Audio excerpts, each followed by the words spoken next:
حامدا ومصليا. أما بعد فقد قال الله تعالى في كلامه العزيز: أعوذ بالله من الشيطان الرجيم. بسم الله الرحمن الرحيم. لقد كان لكم في رسول الله أسوة حسنة. وقال النبي صلى الله عليه وسلم: تركت فيكم أمرين لن تضلوا ما تمسكتم بهما كتاب الله وسنة رسوله أو كما قال عليه الصلاة والسلام. سامعین کرام، جو آیت کریمہ کے سامنے تلاوت کی گئی ہے، جو حدیث مبارک پڑھی گئی ہے، ان دونوں کا تعلق براہ راست ہم سب کے ہادی و رہبر امیر و مرشد محسن اعظم صلی اللہ علیہ وسلم کے حیات طیبہ سے ہے۔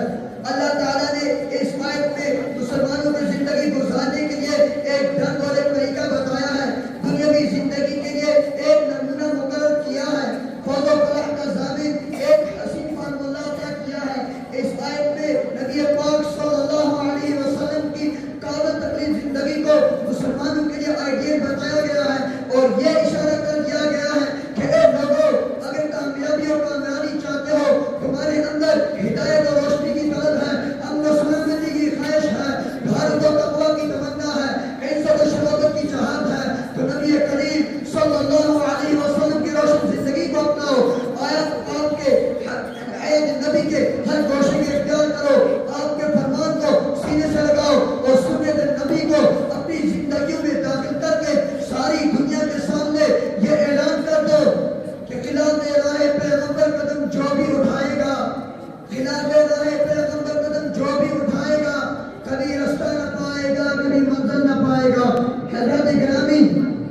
پوری اسلامی تاریخ گواہ ہے کہ جس وقت آپ صلی اللہ علیہ وسلم نے اس دنیا کے لوگوں میں آنکھیں کھولی تو پوری دنیا تاریخ اور ظلمت کے گدر و اندھیرے میں ڈوبی ہوئی تھی۔ کفر شرک مسئلہ اقتدار تھا، جہالت و نااہلی کا دور چلا تھا، الفت و محبت نام کی بھی کوئی چیز نہیں تھی، وحشت و بغض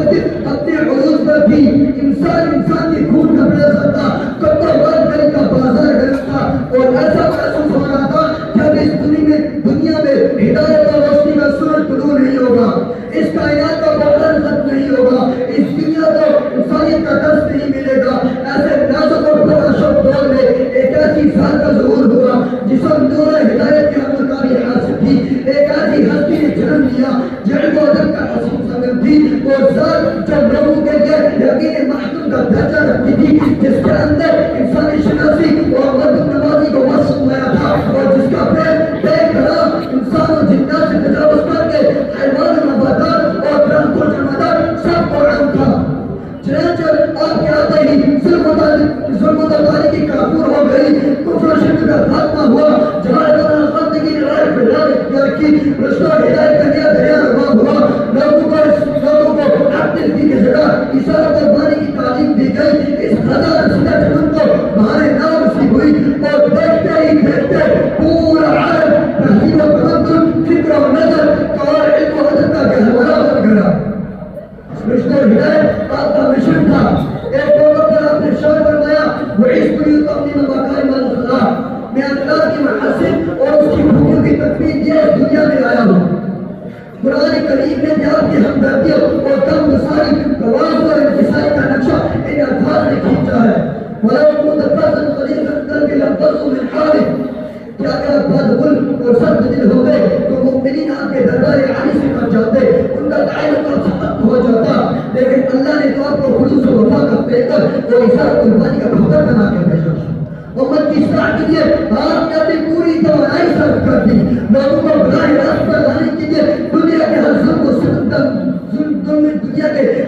ستم کو برداشت کیا، لیکن اپنے مشن سے کبھی پیچھے نہیں ہٹے۔ اے مسلمانوں، اگر آج اسلام اپنانے کی وجہ سے ہمیں ستایا جائے، دین پر عمل کرنے کی ضرورت میں ہمیں اذیتیں دے دی جائیں، دعوت اسلام کی خاطر ہم مارے جائیں، اعلیٰ کرم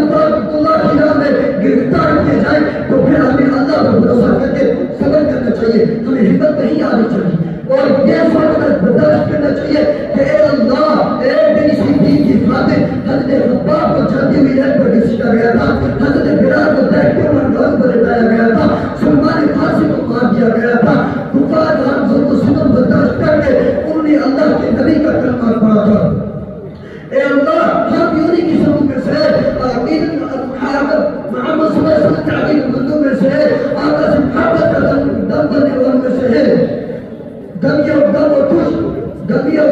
خوشی ہر موقع پر آپ صلی اللہ علیہ وسلم کا فرمانی ہمارے لیے نمونہ حیات طیبہ زندگی ہوگا اور دعا کیجیے اللہ تعالیٰ اس حضرت کو ہماری زندگی میں داخل فرمائے. وآخر دعوانا